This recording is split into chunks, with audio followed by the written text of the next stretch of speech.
Thank you, Madam Chair, and thanks for holding this hearing. Before I begin, I too want to thank the over 12,000 men and women who fight fires every day throughout our country. And our thoughts and prayers are with those in Montana who have lost lives and to the firefighters who are continuing to battle the blazes there. These firefighters have been working tirelessly to save homes, communities, people, and assure that they are always there to answer the call. Their diligent work has managed to save many hundreds of residents already this year. The chair mentioned our efforts in the last Congress to work diligently together in a bipartisan effort. I can assure all my colleagues here that there was no stone unturned, no late night not visited by myself, our staffs, the leadership in the United States Senate to try to resolve the fire borrowing issue and to make a down payment on what are fuel reduction strategies for the future. Unfortunately, we couldn't quite get there with our House colleagues, so any of you who think that you can help us get them to pay attention in a more serious way, we would be so grateful. We have come together on a bipartisan solution in the United States Senate to end fire borrowing and to make investments for the future. And I certainly hope that we can get the attention to reinvigorate those efforts and pass it when we return in this later after the summer session. Today we're here to talk about what are the additional tools we can give firefighters. As of today, 50% more acres have already burned this year. And yesterday, a forecast report was released that predicted the West is likely to experience above normal wildfires over the next month. That shouldn't surprise people since we know exactly what's been trending the last few years. And while in the state of Washington we have some fires, the rest of the country is seeing even more impact. So today's hearing is about the tools that we can give to help decrease the risks of firefighting. I also want to thank Stephen King for being here from Washington to talk about the innovative actions that the city of Wenatchee has been doing and undertaking to mitigate these risks. We know all too well from the 30-mile fire, from the Carlton complex, and many other things that have impacted our states, where over 100 million acres have burned up in one afternoon, the threat and how fast these fires can move.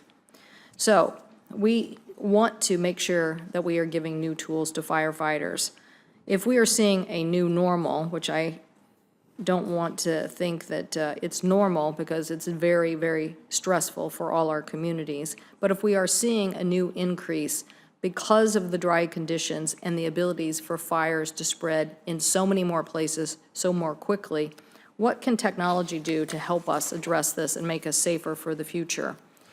A couple of approaches that my colleague Senator Gardner and I have been working on is to make sure that we are using new technology tools to help us deal with fires. That is, first time ever wildfire mapping aircraft. That is the ability for aircraft to fly over these areas and also use unmanned aerial vehicles that would generate real-time mapping depicting where the fires are burning, making GPS locators to fire crews available. Wildfire Today refers to the combination of crew locations and real-time fire maps as the holy grail of wildland firefighting because it improves the safety for our firefighters. This legislation we are proposing would also encourage federal agencies to take advantage of some of the tools that we have at NASA in order to speed up the planning that goes into effect to prevent after the fire effect of flooding and erosion. These are important issues for us to map these areas. And I know as we look every year at NOAA's information working with the Forest Service, we know where our hot spots are going to be. Not that other spots aren't going to see the same see an impact because you never know where a fire is going to start, but it gives us information about where to cache and put resources so they are ready available. We also want to make sure that we do better with real-time weather forecasting information. In the state of Washington, we have a gap in the central part of our state. We do not want to have a region of our state less protected because they don't have accurate weather forecasting information.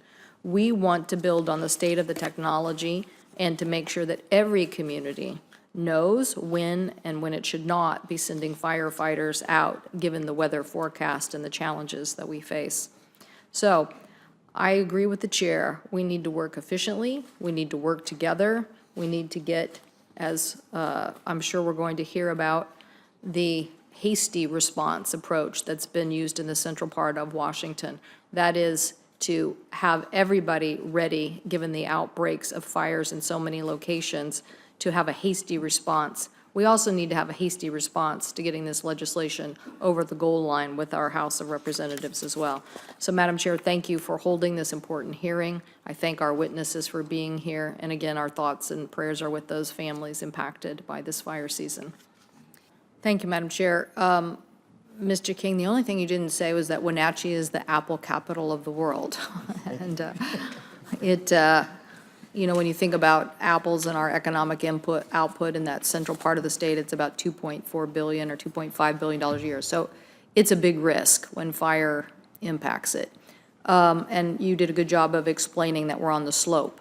So one of the questions I have for the panel in this use of new technology, because that's really what we're finding with these changes of conditions, that having data and information can help us know when to go and when not to go.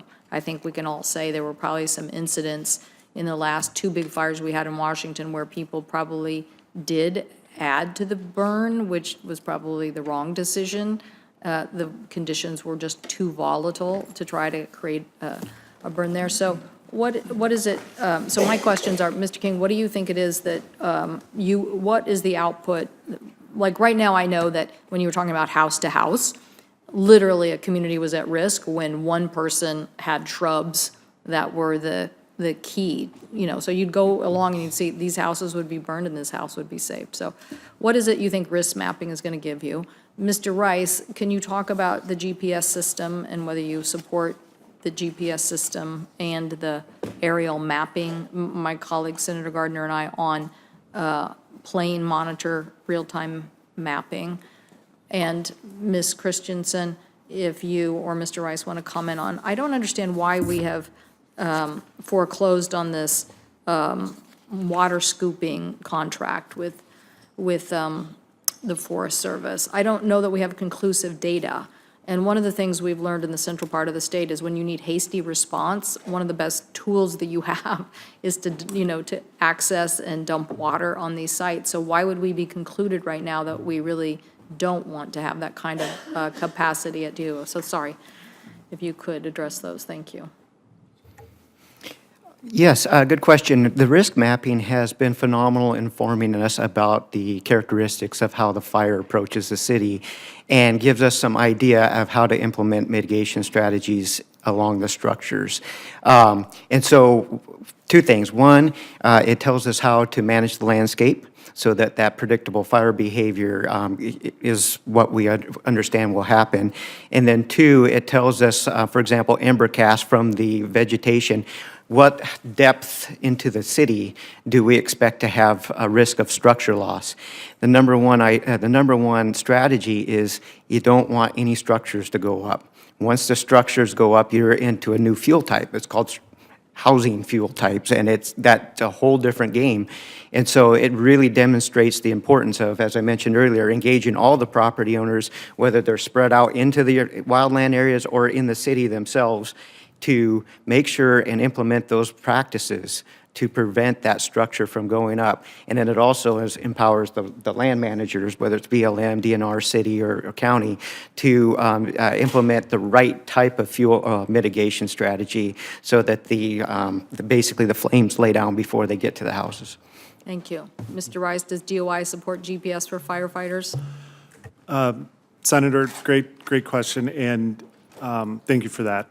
And the way that we're looking at GPS and the technology that we're using within fires, there's a litany of options. There's numerous types of capabilities that are out there. So we're looking at cost, capability, what can actually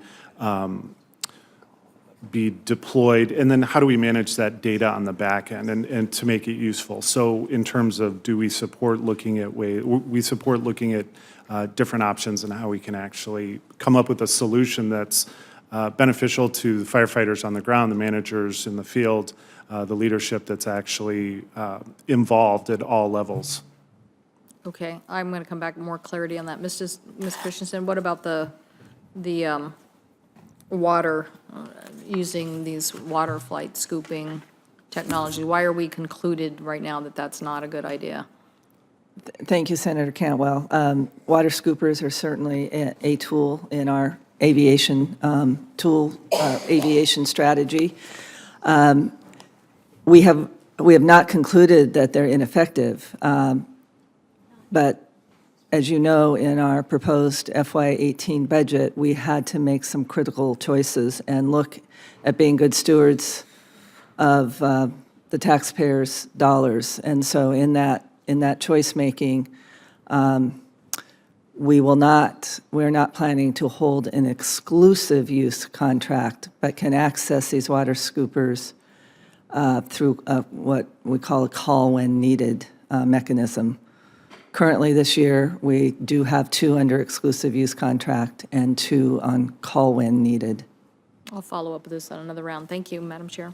Thank you, Madam Chair. Mr. Rice, I wanted to follow up on, obviously as Director of Office of Wildland Fire, in your comments just now about used technology that's out there, I'm aware of this USA Today article by Robin Will about a U.S. Wildlife Service presented that they did their I'm reading now from the article, presented its 2nd annual National Fire Safety Award to Bart Rye, who was, he helped direct a lost firefighter to safety during a prescribed fire. Rye suggested to his fire crew on foot and all-terrain vehicles to carry GPS transmitter collars like those worn by hunting dogs so that up to 10 resources could be tracked in real time by a burn boss on a single-hand receiver device. Now, if this is available today, and what Mr. Massich just said about the drones, why not combine these 2 technologies today to give our firefighters more safety and security as they deal with just these unbelievable conditions that can change so quickly? Senator, it's a good idea. And when Secretary Zinke came on board and we walked him through fire operations and how we have communications and what it all looks like and how we have the incident command system managing fire operations, one of the first things that he said to me was figure out how to keep track of our firefighters in a better way. So that's something that we're looking at. And this references your earlier question about supportive of looking at it. We just don't know what that right tool is yet, because with any number of tens of thousands of firefighters that can be out in the field during a fire season, we want to have the right solution that's effective, that's plug and play for anybody that shows up on a fire, just like their Nomex that shows up on a fire is interoperable. We want the technology to be interoperable as well. Well, I would just say, given this fire map and where we are, and it is just so scary. And now I can see that it's further into eastern Washington than the previous map that was out a few months ago. And so, a few years ago, people said to us, you're going to be at the epicenter, and boy, were we. So I'm just saying, with this level of the West, under these conditions, why not, if it's so easy just to go get some now, why not let the flexibility and the suggestion for this fire season be there? All I'm saying is, the reason I'm coming back to you on this is because in your first answer, it was kind of like, yeah, we're going to look at it, we're going to see what we can do. And these, as you just said, are tools that we can put in place today. You could even say that voluntarily, we give the okay for these to be used. In this case, a U.S. Fish and Wildlife Service individual did it, and then, as I said, received an award for the innovation of it. So I would just say that, the reason I'm working with Senator Gardner is because I came to the Senate shortly after the Storm King fire that killed so many people, and then we had the 30-mile fire, which killed several individuals in our state, and then to have the loss of life 2 years ago. It's just a reminder that these conditions can get out of control so quickly. And if we can put the firefighters, many times who are young, very new to the job, in a situation where they're depending on somebody who has greater visibility into the risk, I just think it would be so helpful to us, and also helpful in attacking the hot spots of the fire as well, or knowing when we can pull back, or knowing when to use other resources to attack it. So what about right now, just moving forward on a voluntary basis to make sure that's clear to people that if they wish to, they can? Senator, so it is being used. I apologize for not being clear in my earlier answers. So we do have folks in Fish and Wildlife Service, in the National Park Service, in the Bureau of Land Management that are using this technology, but it's in very local areas. And so we're learning from that and looking at different ways that we can apply it across the enterprise. But that doesn't preclude our staff from using them locally under So anybody could use them now, we could use them in the Northwest if we wanted to. the staff that are local are going to work through their local line officers. And this leads to a much broader question of, at the department level, we're empowering our line officers to make decisions in the field. And in order to do that, Just so you know, it got so bad, we called out the National Guard. I mean, we were taking volunteers from, we had not done that in our state in a long time. That's how it got, I know Ms. Christensen has been the forester there before, but, listen, the Northwest loves technology, and it loves to keep pushing the envelope, so don't hold us back to getting solutions in the marketplace this summer if we can. Thank you. Senator King? I'm all set, Madam Chair. Thank you. I just wanted to thank the witnesses. Very informative hearing, and thank you for your work, and look forward to continuing to work on this problem with you. Appreciate it. Senator Cortez Master, any follow-ups? Well, I too would like to thank all the witnesses and the chair for having this hearing so timely. As we said at the beginning, we've already used up 50% of our resources. This map says it all. We have to keep ahead of this changing conditions, which are giving us more volatile, more territory, more really economic and human loss to our nation that we need to deal with. So thank you all for your innovative ideas. We're adjourned.